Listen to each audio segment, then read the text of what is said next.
우리는 무엇인가 정확하고 정밀한 것이 신앙의 가치보다는 과학이나 수학이나 이 기술의 영역에서 필요한 것이라고 여깁니다.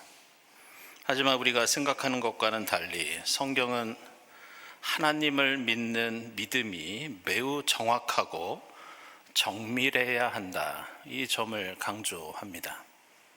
예를 들면 전에도 말씀드린 적이 있는데, 성경에서 하나님의 말씀과 율법을 가리키는 이 토라라는 말은 원래 관역을 향해서 정확히 날아가다, 이런 뜻을 가지고 있습니다. 이것은 하나님의 뜻을 우리가 알고 지키는 것이 대강 짐작으로 하는 일이 아니라 마치 화살이 작은 관역에 명중되듯이 매우 정확해야 한다는 그런 의미입니다. 그래서 성경에서는 하나님의 말씀인 토라와 반대되는 말이 있는데, 말씀의 반대말이 바로 죄입니다. 그런데 이 죄를 히브리어로 하타라고 하는데, 이 단어는 무슨 뜻을 가지고 있느냐? 관역을 벗어나다, 관역을 마치지 못한다, 이런 의미를 가지고 있습니다. 따라서 고대 이스라엘 시대부터 우리의 신앙은 대충 생각하고 어렴풋이 행동하는 그런 성격의 것이 아니었습니다. 우리는 하나님의 말씀을 정확하게 이해해야 하고, 우리의 믿음은 그 뜻을 향해서 똑바로 나아가야 합니다. 만약 그 관역을 벗어났을 때 그것은 단순히 믿음이 연약해서 그런 것이 아니라 성경은 그것이 바로 죄라고 말씀하고 있습니다. 그래서 히브리서 12장 1절 이하에서 우리 모두 믿음의 경주를 최선을 다해 달려가자고 말씀하면서 그 달리기를 하면서도 우리의 눈은 믿음의 창시자요 완성자이신 예수 그리스도를 똑바로 그리고 정확하게 바라보아야 한다, 이렇게 말씀합니다. 오늘 창세기 24장 말씀이 바로 그러한 하나님의 뜻을 정확하게 깨닫고 바르게 실천하는 신앙의 정확성에 관한 내용을 담고 있습니다. 내용을 보면 아브라함의 아들 이삭이 장차 자신의 신부감이 될 리브가를 만나는 장면이 나옵니다. 그런데 오늘 말씀은 단순히 남녀가 만나서 결혼하는 그런 이야기로 그치는 것이 아니라 이스라엘 역사에서 대단히 중요한 의미를 담고 있습니다. 아시는 것처럼 하나님께서는 아브라함에게 자손을 주시겠다고 약속하셨고, 그 자손을 통해서 앞으로 하나님의 구원과 은혜와 축복을 이어가시겠다고 말씀하셨습니다.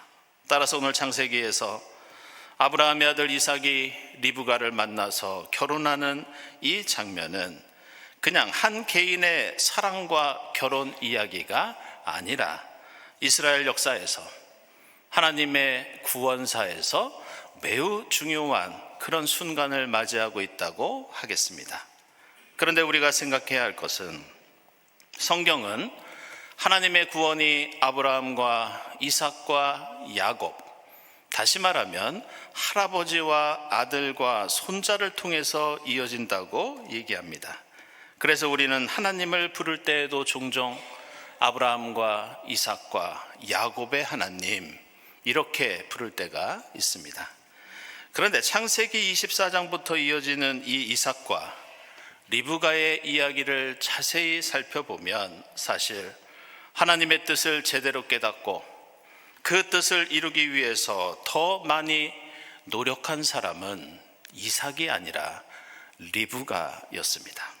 아시는 것처럼 하나님께서는 이삭의 첫째 아들 에서가 아니라 둘째 아들 야곱을 통해서 믿음의 계보를 이어가실 계획을 가지고 계셨습니다.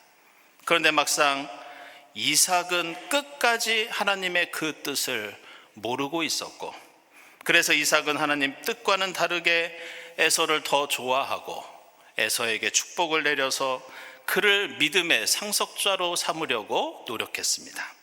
하지만 하나님의 계획을 제대로 알고 있고 그 뜻이 현실이 되도록 위험을 감수하며 노력한 사람은 리브가였습니다.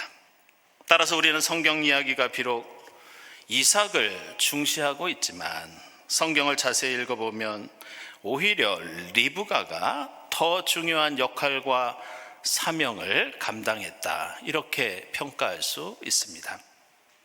그리고 우리가 주목할 것은 이러한 리브가의 중요성이 오늘 우리가 읽은 창세기 24장 말씀 속에서 마치 복선처럼 숨어 있다는 것을 우리는 알아야 합니다.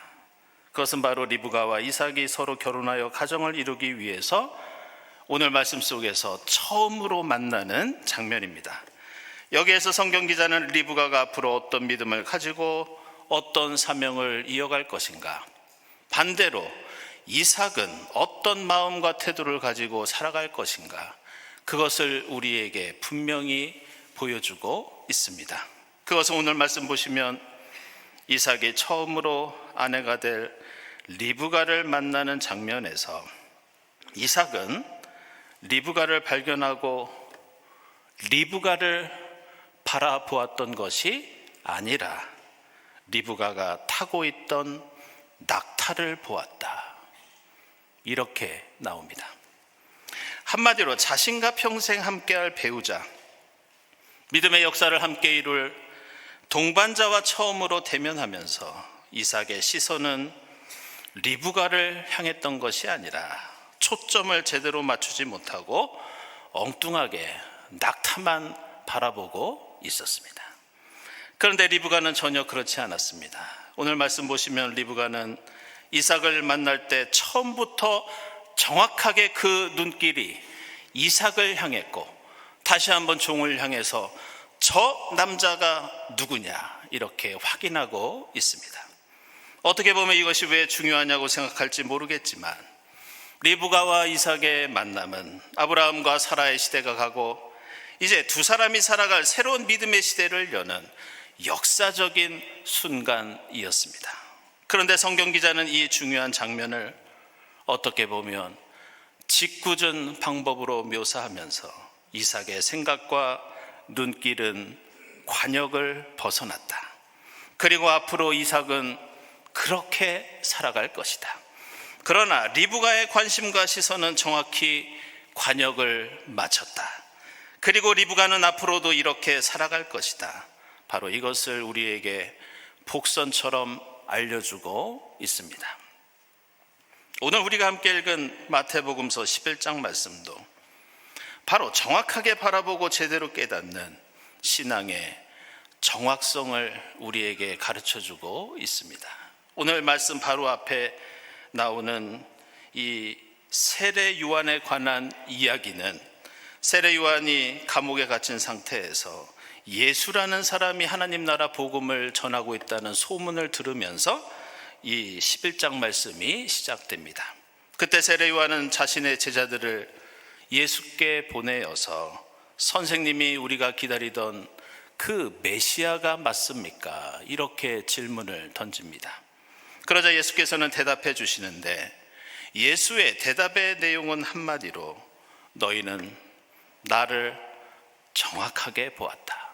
내가 바로 너희가 기다리던 그 메시아이다. 이렇게 말씀하십니다.